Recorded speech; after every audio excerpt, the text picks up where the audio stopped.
Welcome to Almost Agreeable. Almost Agreeable. With your hosts, Chris Nellison and Ed Harris. Hang around and listen to opinions on sports, movies, music, and whatever else pops in our head.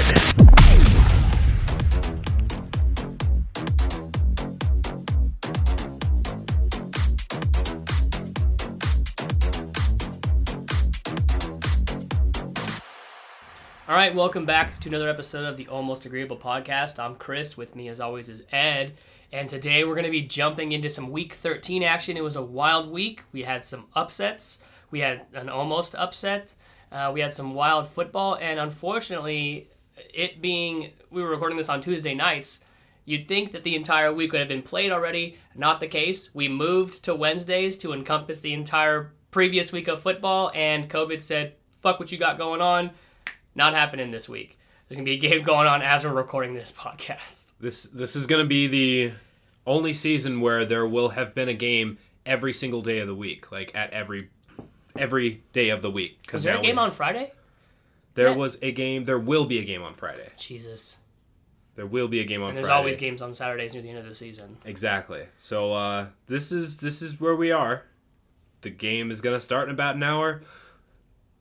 Thoughts. Let's just start with that. Thoughts. Ravens Cowboys. What do you think is going to happen? Because it's going to be funny seeing tomorrow. I guess you're definitely going to have to take excerpts from this and just see how wrong we are. My biggest thing going into this Baltimore-Dallas game is that we're getting Lamar Jackson back, right? After what he hasn't played in a few weeks, he's had COVID. Yeah. With that crazy outbreak in Baltimore in their facility, and I guess I'm just curious to see. If there's any rust there, which you think there would be. He hasn't been practicing a lot. Obviously, he just got activated, I think, either yesterday. So he hasn't been allowed in the facility. So he's been doing Zoom stuff, which is different for offense when you're trying to scheme against a defense. And Dallas, as bad as they are, and probably the worst division in football I've ever seen, you never know. We never know what can happen in a game. We saw what happened with Washington and Pittsburgh. So we saw it almost happen with the Raiders and New York. So Dallas could pull an upset here, but I'm just going to go ahead and say Ravens are going to win this one. You say Ravens win this one? Their season's on the line here. Give me a score. Give me a score, because I feel like we both feel like that's going to happen. Ravens are going to beat the Cowboys. What kind of score are you thinking? Like 27-19. 8-point game. Okay. I like that. I'm thinking 24-13 Ravens. Okay, I like that too. Heard it here first. It's either one of those or none of those. But I guess we can go back now and we can actually talk about games that did happen. Week 13 started not even on Thursday. We didn't have a Thursday game. Yeah. That pissed me off. It was I kind of get into a groove. I know during football season what day of the week it is, and I can just feel like, oh, okay, it's Thursday night football. I'm gonna, make whatever dinner. I have this block of time set aside to watch football, and then it's just sitting there twiddling my fingers. Just oh. Yeah, I don't know what I even did Thursday night, because I also had mentally blocked that time out. And the last few Thursday night games have been good. They've actually been solid, They've been good games. So, yeah, that pissed me off. But then, finally get to Sunday with our slot of 10 a.m. games. We had a division game, New Orleans and Atlanta. Nothing surprising there. Taysom is 2-0 now in starts? I mean, yeah, I think there was a stat they showed. It was the last 2 years, the games Drew Brees has missed, they've won all of them. Yeah, they're undefeated. Because they had that stretch last year where he broke his pinky. Yeah. And Bridgewater came in and went 6-0. Teddy Two Gloves. They're 8-0 without Drew Brees in the last 2 years. Very good. Yeah. He's very good. So, I mean, it is surprising because it wasn't a... I mean, you look at the score, and it's pretty close, but really Atlanta had to do a lot to even make it that close. Right. So, I mean, it is still surprising, though, that they kind of let that happen. Well, especially coming off such a big victory against the Raiders the week before. You think that, they're already trending upwards, right? Winning 3 out of 5 heading into this game. Or, it was 4 out of 6. And then... I don't know. It's just a tribute to how well coached New Orleans is, because you take Drew Brees out, throw Taysom Hill in, and they still just looked really good. Yeah, you take a Hall of Fame quarterback out, and they're still winning. Yeah. I mean, they are the number 1 seed in the NFC right now. Yeah. They've only lost 2 games. Yeah. So I guess I'm not surprised with that result at all. That was a game that I anticipated going that direction. Division game against a Hall of Fame coach. And then you had another division game going on at the same time, Detroit and Chicago. And That was a doozy. Detroit gets its first win under interim coach, right? Because they fired Matt Patricia last week. Yeah. Yeah, we like that. That's good. That's good. He that fucking guy, man. He was just one of those guys who like is being a hard ass, but like with nothing to show for it. But yeah, like he wasn't like backwards hat, pencil in his ear, which like he's never using that pencil, you know? No, right? no, never. The play sheets that he's holding, they're laminated. Yeah. What is he writing? I don't know. He comes from Belichick, so he's trying to do the Belichick thing, just like everybody from Belichick does. And you gotta walk the walk. He did not. Nah. No, but Detroit gets, it's a moral victory there because your first game after firing your head coach, a division game, Chicago's trying to still stay in the hunt, and they didn't do themselves any favors losing to Detroit. And Detroit gets a bounce-back win after getting kind of embarrassed on Thanksgiving. Yeah, and I mean, that last drive that they did really showed a lot. I mean, I've always liked Matt Stafford. He's always been a solid quarterback. Solid's a good word. Solid quarterback. I mean, he did at one point. One year he threw for 5,000 yards. Right. So I mean, like, there's only like 7 or 8 people who did that. Who've done that? But he's been solid. He's been a solid quarterback. I feel like for him, everything around him, coaching wise, has been the issue for his career. Well, I mean, he's had Jim Schwartz, he's had Caldwell, and now Matt Patricia. I guess I don't even want to put it on the coaching. I want to put it on the organization. I mean, the Lions have been just kind of, now I don't want to say a laughing stock because I usually reserve that for the Browns, who we're going to get to here in a second. Oh, yeah. But have been that franchise in the league where it's like, yeah, they're going to lose. Like, they suck. They're not going to win. Like, oh, yeah, it's the Lions. The Lions, yeah. And it's kind of sad because the NFL prides itself on like teams, not one team having a dynasty. I mean, yes, we've seen this Patriot dynasty the last 20 years, but like teams, they don't just stay bad in the NFL. Yeah. They have good years and they have bad years. It seems like the Lions have been in bad years forever. Yeah, I mean, they haven't won a playoff game since 91, so it's been almost 30 years since they've won a playoff game, and it's just, you got to put something together. Oh my God, 91 was like almost 30 years ago. Yeah. Jesus. Oh my God, 2010 was 10 years ago. Yeah, 10 years ago. Oh, yikes. Okay. I alluded to it a second ago.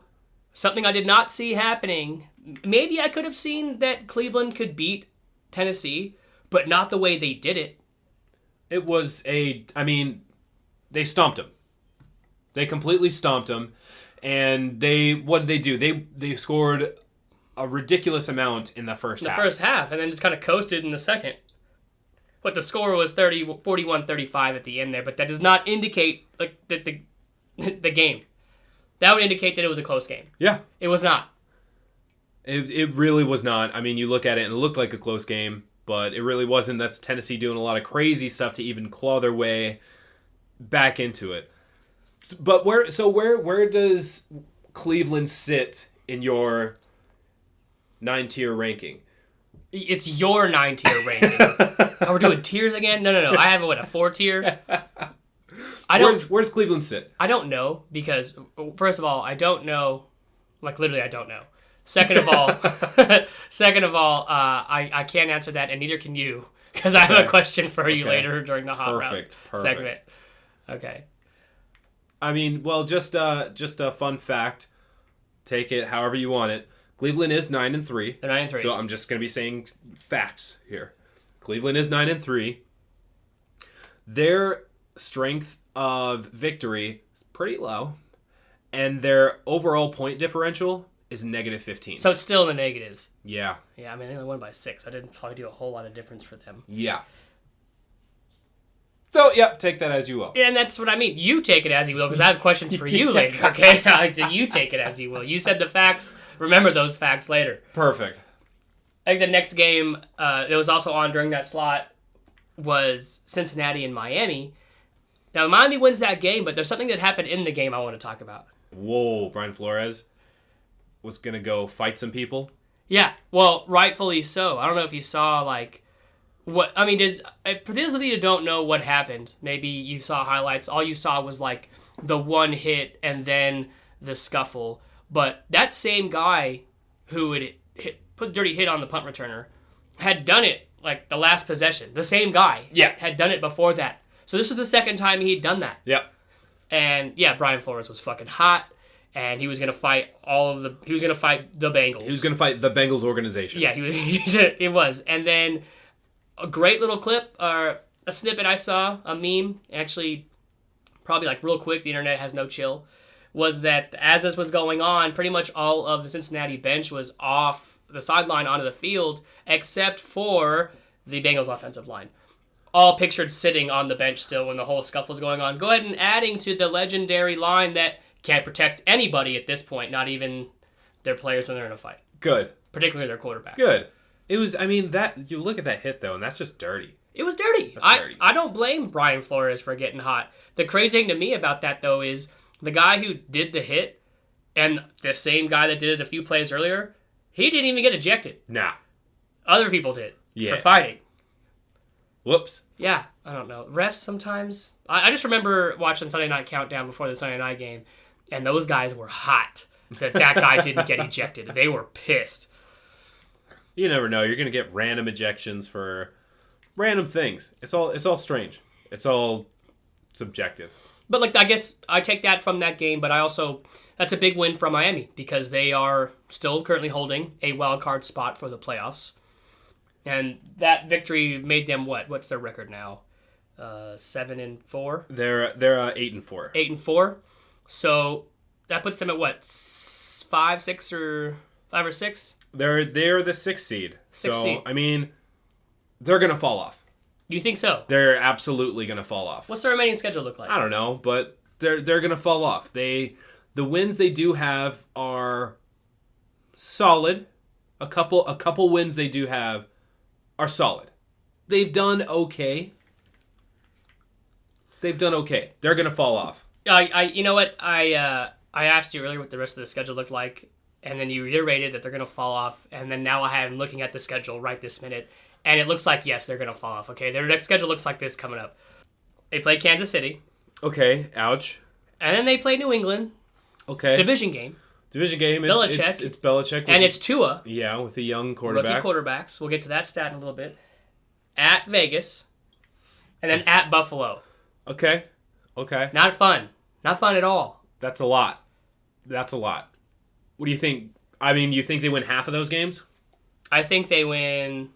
They could win half of those games. They win half those games. They could beat New England, and they can beat the Raiders. They go 10-6. They can go 10-6. Could it be enough? Really depends. Because at this point, with the way the AFC is structured right now in the fucking standings, is like it's not just about you anymore. Like you have to win, and then these guys got to lose. It's so bunched up right now because Baltimore is sitting there too, under I think at the 9th seed. Yeah, they're just in the hunt. 6-5. They're in the hunt right there. Raiders 7-5, so that's the bottom right there. That's 8-9, and then you're 5, 6, 7. Cleveland 9-3, Miami 8-4, Indianapolis 8-4. I mean, it's nice that we're recording this right now because I mean it really doesn't matter. Like whatever happens with Baltimore, they're still gonna be number 9. Well, they may move to 10, but yeah, they could move to 10. They lose, they move to 10. They win, they're still at 9. That's why I think I said earlier. I think that this is for their season essentially. If you go down to 10, and then they still have to play Cleveland. I mean, it's hard. Like if you are 6-6, you got to win out to go 10-6. Yeah. And is that enough in the AFC? We don't know. It's like that year the fucking Patriots went 11-5 and still didn't make the playoffs. Yeah. Nuts. So I mean, coming down to the wire here, we got 5 weeks of football left. 4 weeks. 4 weeks of football left. 4 weeks. Yeah.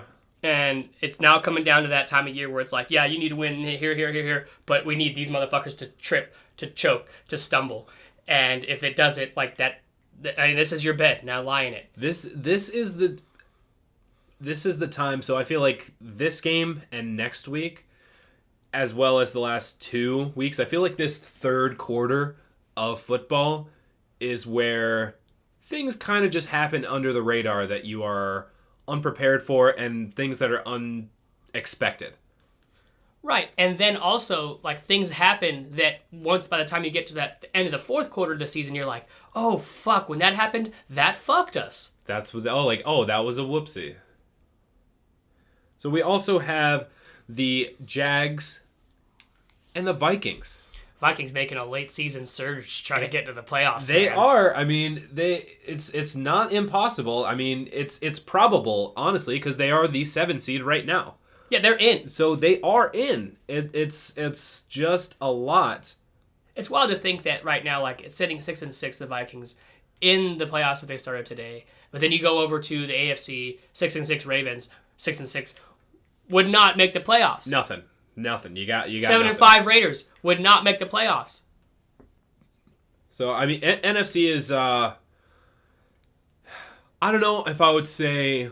I wouldn't say more well-rounded, just more competitive. Like, because these teams are beating each other, it is just they're not having these 10-1, 11-1 records like the AFC is. Feel it's Right. a lot. The contrast is a lot more stark. Yeah, I can see that. But, I mean, the Jags, I guess the only thing you have to look forward to is the Jags. I mean, think about it if you're the Jags, okay? You are second in the running for the Trevor Lawrence sweepstakes, and you lose Sunday, and then you look over and you're, oh my God, the Jets are going to win.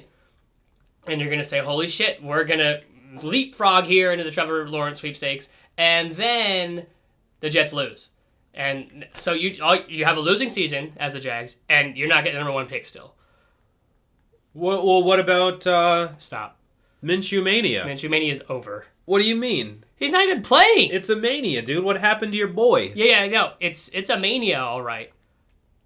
He's your boy. He was. You turn your back on him? Yeah, Yikes. yeah. My loyalty's fickle. Yikes. Unless it's to the Raiders. It's just... That's it. Yeah, if you ain't a Raider, like, I'm not like you that's been doubling down on Minnesota all season. Okay, I'm running away from Gardner Minshew. Okay, I might jump on this Baker train. We'll see. Man, you changed overnight. So that takes us to the New York Vegas game. Yeah. Wow. Number 1. Wow is right. Can I just get this off my chest? I think I do this every time we talk about the Raiders. Literally every Get time. this off my chest. Every time. I'm tired of seeing these, like, oh, yeah, like, Jets threw this game. And it's like, okay, no. Like, people saying that didn't watch the game. They saw the highlight of how wide open Ruggs got and how the defense threw a blitz in. But they didn't watch the entire game. And then they fired Greg Williams the next day. Like, because he called that all-out blitz, which, up until that point, was working. Like, Derek, he had a great fantasy day, but when they brought pressure like that, not shit was happening. Now, Darren Waller and Derek did go off in the first half, but all those fantasy points everyone saw came in the first half. And then they started blitzing him in the second half, and he couldn't do shit. He's like, oh, ow. Yeah, and Jacobs was out, so we weren't running the fucking ball at all. There's some pressure. And it's just... Now, did the Raiders win that game, or did the Jets lose that game? The Jets lost that game. Like, I'll entertain this. I'll entertain this. The Jets lost this game. You know what's funny is that, like, on the possession the Raiders had before that, they turned it over on downs. Yeah. Okay, and then I thought the game was over. Still about a minute and 45 seconds left. And I told Linz, I was like, we're going to lose this fucking game. I'm going to take this flag. I have a flag flying out in front of the house. And I'm going to yeet it into the street. Good. And then I almost did it, like, after that fourth down. Like, didn't turn the game off. Watched it, obviously saw what happened. But I told my mother, I was like, hey, I was almost yeeted the flag off the fucking balcony. And she was like, Brian, it's my little brother, Brian, what is yeet? Very good. And Brian, as an example, was like, picked up something off the floor and was like, yeet! And threw it across the room. And sent it. Perfect. I mean, that game... I'm going to be real with you. I was watching that game, and I was laughing my ass off. I straight up was. Just because of what happened last week. And then I was like, of what we were talking about. I was like, I swear to God, if the Raiders Jets themselves. We almost... Oh, no. You know what? For all intents and purposes, we did Jets ourselves. Then the Jets themselves. There's just a lot of jetsing. The Jets did Jets themselves. The Jets themselves. Ah. I saw a meme. It was like, if before Greg Williams was fired, it was like, if Greg Williams' last play as a defensive coordinator was an all-out cover zero blitz, he would want it to be that way. Yeah. Yeah. Why would in the world would you ever call that play when all you have to do is just make sure they don't get a touchdown? Put 7 people right on the goal line. Put 6, 7, 8 people at the prevent defense. Yeah. Because that's all that fucking Gruden wants to run. Well, not Gruden, but Gunther wants to run whenever we have a lead. Yeah. It's like, yeah, in that situation, like, they did some next-gen stats, which I can't rail off right now because I didn't fucking look into them, but it was like, this is the first time that's ever been called in that situation in like 20 years. Because you don't do that. No. You just don't do that. You know you have a speedster. In Ruggs. Yeah. And so it's just... That's why he got fired the next day. Yeah, they were like, yeah, you're fucking toast. He was fired immediately. Yeah. Just like, we'll let you have the night to gather your things and get the fuck out of here. Get your things. Pack your things. Oh, we'll pack them for you. Well, exactly. So I mean, it's not like Adam Gase isn't far behind, though. Like, maybe Greg Williams is like, hey, get him out now. He's probably feeling good. Like, you know what? I'm not going to wait till week 17 to get fired. I'm gone now. Later. Oh. Deuces. Well, I mean, classic Jets. They Jets themselves and keeps the Raiders' playoff hopes alive. Dude. It was dead to rights. Like we're saying about the Ravens, you go to 6-6, that's rough. In the AFC right now, that's not okay. And then you have another game actually going on at that time too, division game, Indianapolis and Houston. And this is big for Indianapolis because Tennessee lost. Yeah. And now they can take the lead in the division. But Houston had a chance in that game, and disaster struck for the Texans. Disaster. That is pure disaster. That's like the worst thing that could have possibly happened in that moment. Like, short of like people dying. You know what I mean? Like, Jesus. That was the worst thing that could have happened. Not like a meteor coming down and just like, maybe they don't die, maybe it just destroys like the field. Like this is worse. This is worse than that. Okay, because then you get like we'll replay this, later, maybe. Meteor delay. Or it's a forfeit. Or it was a freak accident. This was a mistake that was made. This was a bad snap. What was it, like first, second, or third and goal? They were in a goal situation. They were right there, poised to potentially win the game. Win the game. And then, yikes. Did you see J.J. Watt's reaction on the sideline? Oh, yeah, he was heartbroken. He looked like Richard... Never mind. He looked like Richard Sherman. Yeah. I was like, you don't think I've seen it? I know you've seen it. I didn't want to bring it up. You're not going to hurt my feelings. I felt bad. I don't want to hurt your feelings, but if you say it's not going to hurt, then we can allude it to that. It was just, like... Richard Sherman, his face was pure heartbreak. J.J. Watts was just like a huge letdown. It was just disappointment. Just like, again. Yeah. Like something like this happened again. And Watson is still doing, he was doing solid. He didn't have a great game. He did throw a pick. He didn't throw any touchdowns, but he had a solid... He threw for 341 yards. Like, yeah. So he had an okay game. He was okay, and that's what he's been doing. That was his first interception since, I think, like week 5. Yeah, he's been playing good football. So what do you think there? Do you think that, yes, it's a bad snap. Watching the play again, do you think that Deshaun should have been able to get that ball and recover it? Nobody's getting that ball and recovering. Not anybody that I can specifically say. So I'll rephrase... It could happen to anybody, like a stroke of luck. You could be able to just pick it up and potentially make it work. But there is no one quarterback I can say, they would get it. Right. Not a single one. It was just, like I said, disaster. That's what that was. Fucking disaster. And I felt bad for Deshaun. Like, we've been talking about how they are one of the best bad teams. You look at their record, they're one of the best teams that's bad. And you feel for a guy like Deshaun because he's a good quarterback. He is. I've disrespected him in the past, but I'm willing to go out right now and say that, yes, he is a good quarterback. I felt bad for him this weekend. He's a solid quarterback. He's like Stafford. Okay, I was gonna say he's an athletic Matt Stafford. Okay, I can roll with that because Stafford is not that athletic. Yeah, He's just a big goofy white dude. He's a goofy dude, but I'd like to have a beer with Matt Stafford.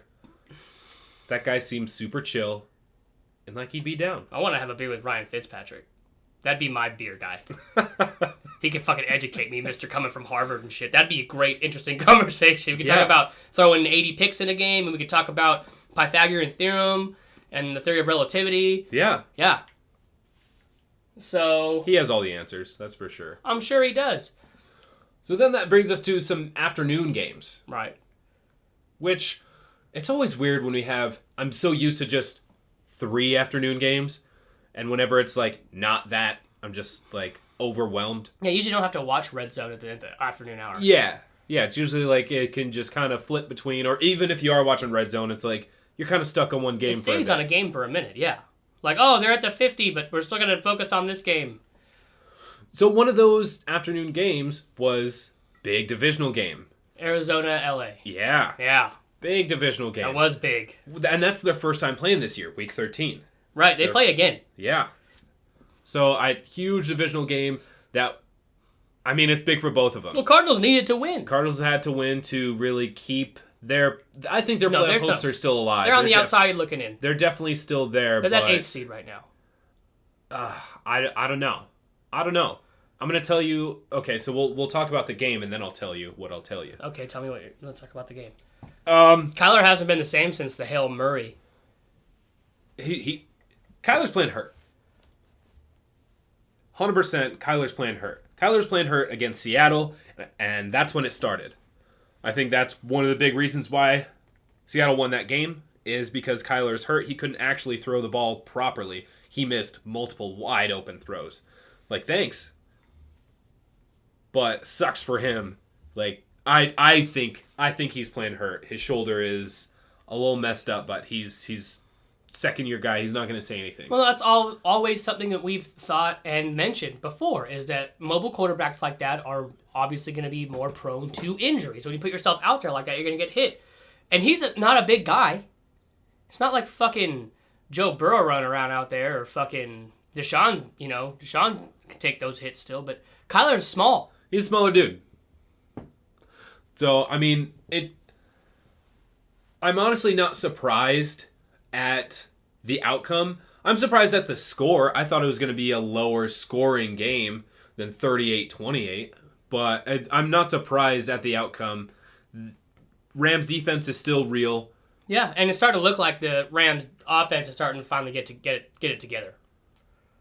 So, and I don't think the Rams the Rams never did have like a skid or anything. They're solidly 8-4. They're now leading the division. Right. So they've been quietly doing well. Right.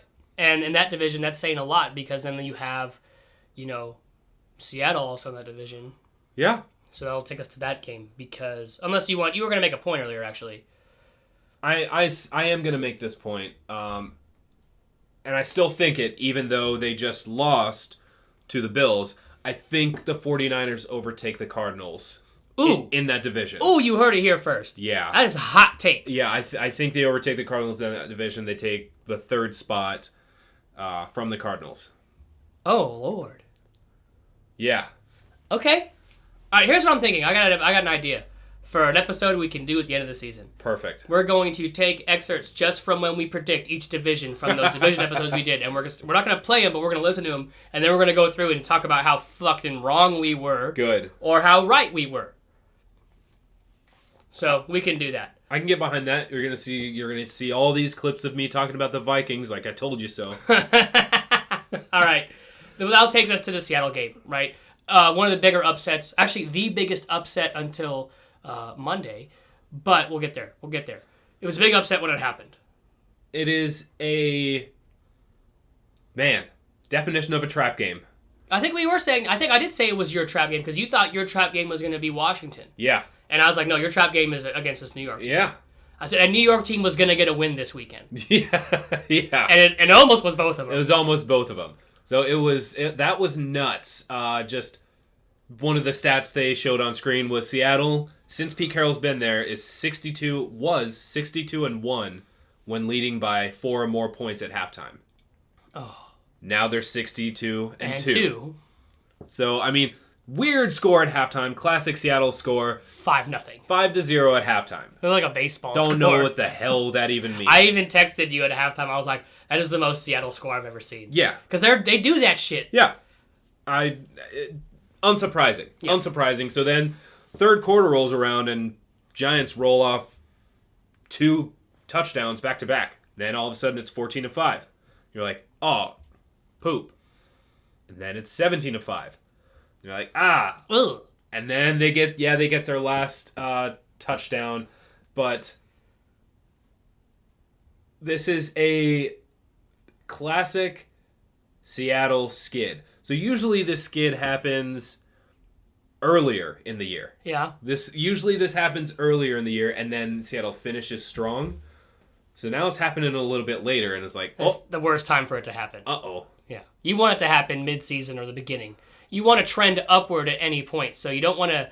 This is now looking like a trend downward because we're coming to the end of the season. Well, yeah, I mean, you look at Seattle or Russell Wilson's and Pete Carroll's record in December, it is almost immaculate. It is really good. They finished the season strong, and it's like, oh, well, hopefully this is just one of those where they fell off. Well, and then they can right the ship with the Jets, and then... Don't Jets yourselves. And then the football team... So, I mean, we'll see. The next couple games Seattle has, they definitely got to right the ship. So, Russell Wilson and Pete Carroll rarely lose back-to-back games. It's just not generally what they do. Like, after a loss, he's like 35 and like 6 and like 1 or something. Okay. So, generally, he doesn't lose back-to-back games, but it still has happened. So it's not unprecedented. Exactly. Right. But you don't want to lose to both New York teams back-to-back. No. When's the last time that happened? We need to find that out. When the last time somebody lost to both New York teams back to back? It's probably not. Probably never? I don't know if it's, I don't know. It probably has. It's just, I'll have to fucking do some wizard shit and try to fucking find that out during this week. You know what? If I find an answer, we will revisit that question next week. Money. Because we'll have an answer if anyone has. Oh, yeah. Okay. So there was the Green Bay-Philly game, which I don't think anyone was surprised Green Bay won that game. The biggest thing, though, that happened was they finally benched Carson Wentz. And was announced today that they are going to start Hurts moving forward. Yeah. Which they should have done 2 games ago. I agree. I mean, he looked good, but this is something we talk about a lot, is like defensive scheme for a quarterback who I think is starting. So usually when these new guys come in, when the starter gets benched, the defense isn't schemed for him, so they do have standout performances in that opening, act of their playing days. Yeah. So it happened with Herbert against Kansas City earlier this season, and it happened a little bit with Jalen Hurts in this game. Green Bay ultimately won, but they gave him a little scare there at the end. I mean, yeah, I don't think so. I do, because Green Bay's soft. I don't think so. There was never any question that Green Bay wasn't going to run away with it. I don't think... Okay, so they did run away with it. And then, in casual, soft team fashion, they eased off the gas, and Philly kind of climbs back to a point where they are a drive and touchdown away from making this game either go into overtime or win. But then they don't, and then... Right, they don't. Green Bay scores again, and... Well, yeah, there was a turnover. It sucked for them. It sucked for Philly. For Philly. Yeah, it sucked for Philly. But I don't know. Definitely nobody ever thought they were going to be in that game. Green Bay's up ahead a whole bunch, playing conservative, and then, I mean, we can say whatever we want, but do you not think that Aaron Rodgers will be able to clutch it over the Eagles? Aaron Rodgers is a bad man, okay? I've said it before. I hate on the Packers. I hate on Aaron Rodgers, but I've always said that he's a bad man. I don't think he's a bad man. He's a bad man. Nah. He's an ass. No, he's a bad man. And he's a bad man. Oh, he's just a bad person. He sucks. Oh, okay. Yeah, he's a shithead. No, I think he's just... I get real tired of seeing him on fucking State Farm commercials. He's a terrible actor. I love the Baker commercials. We'll get there later. Very good, very good, very good. So, I mean, yeah, no, unsurprising score. Eagles lose. Eagles are bad. Eagles are bad. Eagles are bad. Eagles are bad, but you know what? That division is bad. So, yeah. but there's 2 teams in that division that are trending upwards right now. Yeah. So I can't even say they have a chance anymore in the division. Yeah. Them and the Cowboys, they're done. It's all between the Eagles, or not the Eagles, the fucking Washington football team and the Giants. We'll get there. Yeah. So what do you have to say about this next game we're heading into? The Patriots and the Chargers. I have to say that I have never seen a more fucked up performance by special teams in my lifetime. Yikes. It is the worst, probably the worst, obviously the worst special teams in football, because this isn't the only week that special teams have fucking done some shit like this. But this also goes back to a Bill Belichick stat that I actually have right here, is that Bill Belichick is 21-5 versus rookie quarterbacks in his coaching career. So he knows how to scheme against rookies. Yeah. So I already thought that New England was going to win this game. I did not think they were going to get shut out, let alone 45-0. That is ridiculous. It absolutely is. I saw that score and I was like, this is a fucking joke. A fucking joke. Do we need to fire Anthony Lynn? I don't know. Before this game, absolutely not. I think before this game I was on the fence, and now I am full 100% gotta fire him. You can't 45-0. It wasn't like it was 21-0 or 27-0 or 12-0. 40-5. What are you gonna do? Get fired. That's what you're gonna do. You're gonna get fired. I mean, the talent on that Chargers team. No, I don't think that makes it even more inexcusable. No, I don't think you fire him because of the stat you just said. Because Belichick eats rookie quarterbacks. He eats them. He beats them. He doesn't fucking eat them, shit them out, and then feed them to his dog. Is what happened to this game, because this isn't just getting eaten by Bill Belichick being a rookie quarterback. This is getting fucking Leonardo DiCaprio mauled by a bear in The Revenant type of deal. Except you die. You don't live and crawl away and kill the bear. Okay. Excessive. Is it now? Okay.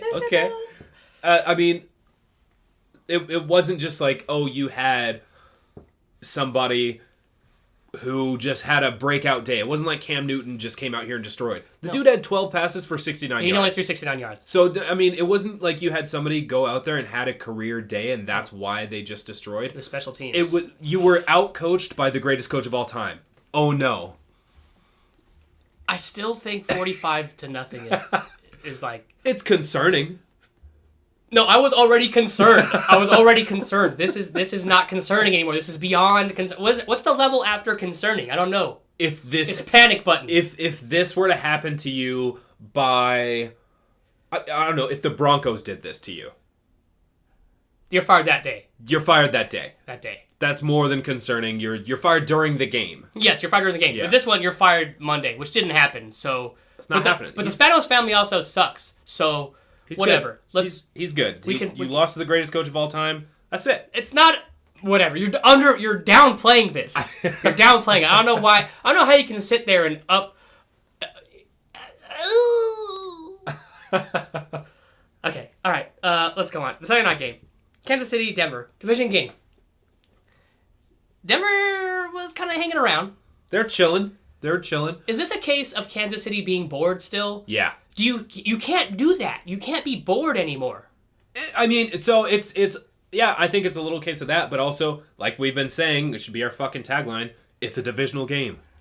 You're right. We should make that our tagline. I'm going to change the whole intro to the show. It's a division game. Perfect. That could be our new podcast name. It's a divisional game. It's a divisional game. It's a divisional game. That's it. There was a touchdown in that game that didn't count. Yeah, so basically, I mean, the score looked closer than what it really... 22-16. Should have been 29-16. Exactly. Right. Should have been a two-possession game. Yeah, I think it's absolutely the Chiefs are just waiting for the Super Bowl.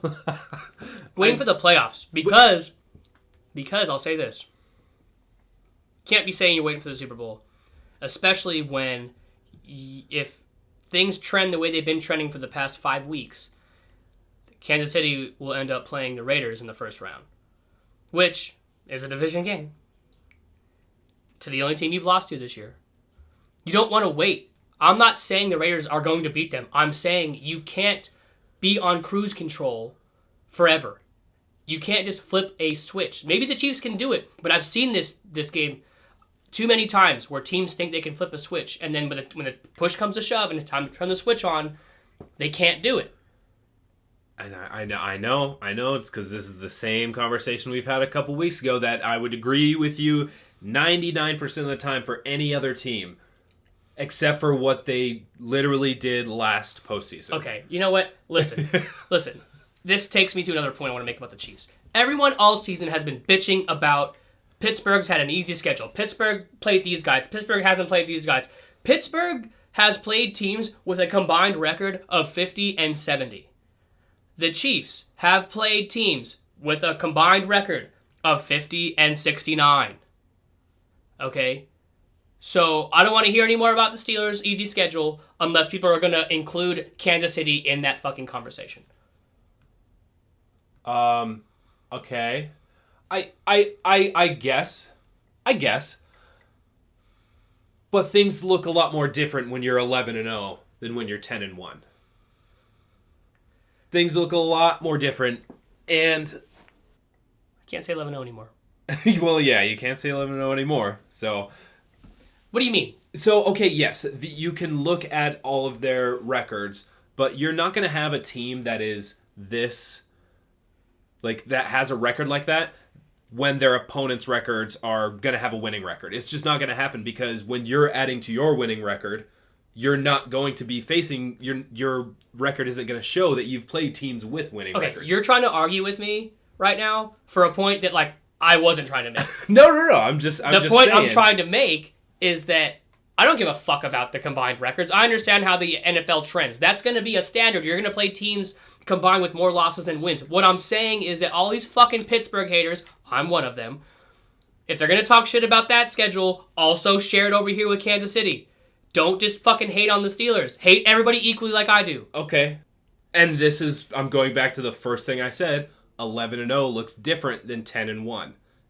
It is magnified a lot more when you're undefeated. Okay, well now we can put that to rest because now we're finally at this game, the upset of the week, the upset that actually outshined the upset that happened to you. I was like, hey, thanks Steelers. It was like, oh yeah, Seattle lost to the Giants. How could they? Oh, don't even finish your sentence, and now the football team has defeated the Steelers. Pittsburgh has had a big case of the drops all season. The drops, boy. I feel like that's at least the last 2 years. Yeah. And I don't know, like, I watched almost that entire game.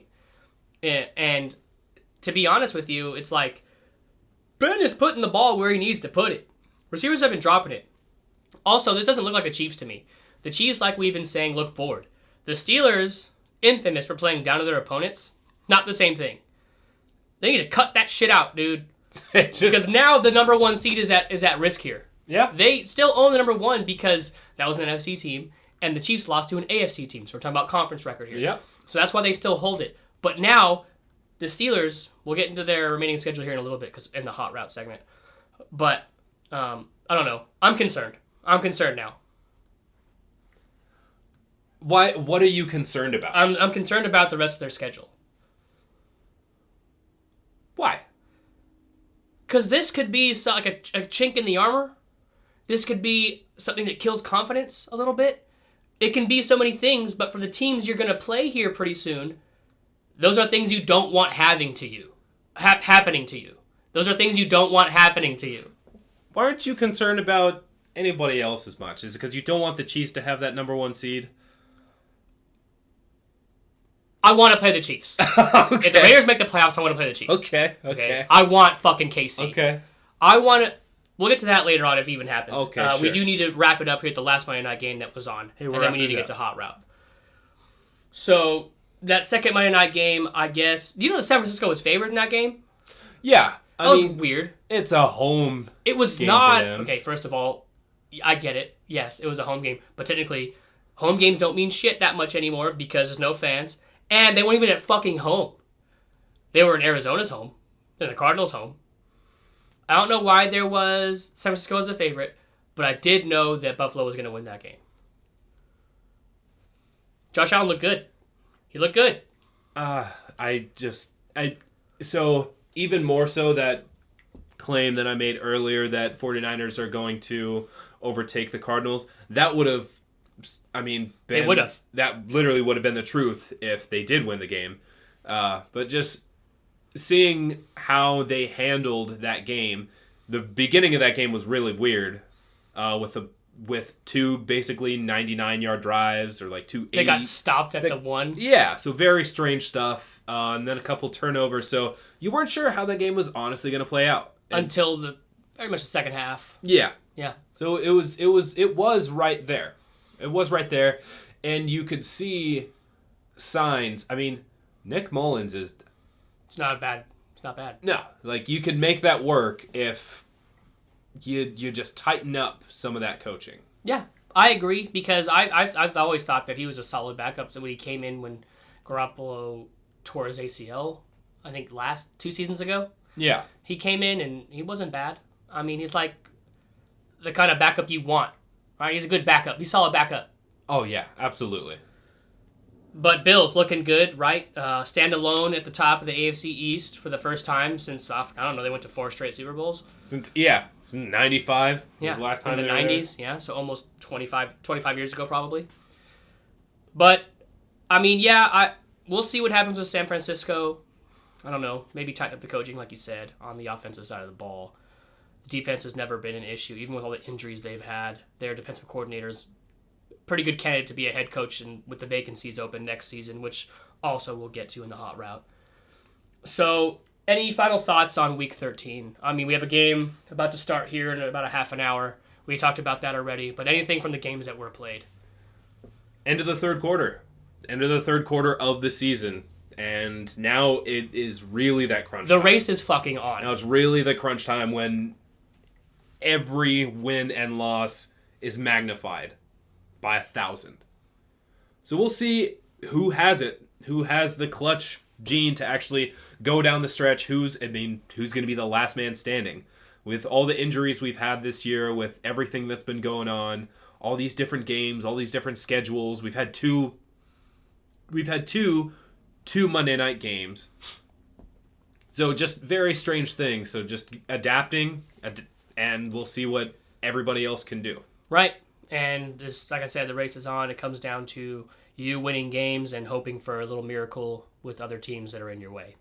So with that being said, let's move on to hot route. I got some hot routes for Ed tonight. First one, we're going to stay right here where we were talking about Pittsburgh and Kansas City. And my question to you is, who has the better chance at winning out, ensuring pretty much, because they're both 11-1 now. Yeah. 11-1. Yep. And so now, pretty much, whoever wins out will probably get the number 1 seed. So who has the better shot of winning out here? Now, I'll read you who they got. Pittsburgh plays at Bills, at Bengals, versus Colts, and then at Cleveland for the final game of the season. Okay. Kansas City plays at Miami, at New Orleans. Ooh, nice. Versus Atlanta, and then versus Chargers. Chiefs. Yeah, absolutely. The Saints are a solid team. Clearly, they're 10-2. They are, the number 1 seed in the NFC. They've been doing fantastic. Drew Brees, Hall of Fame quarterback, is out, and they're still winning, no problem. I do not think there's any way they keep up with the Chiefs. I just don't. Okay. After all that. Look, okay, I said all of that, and they're 2-0 now without Drew Brees. The last 2 teams they faced were the Falcons and the quarterbackless Broncos. Yeah. So, good job, I guess, for that. Well, it's without their quarterback. Yeah. So, it's the Broncos and the Falcons. Division game. Good job them, I guess. Good job them, I guess.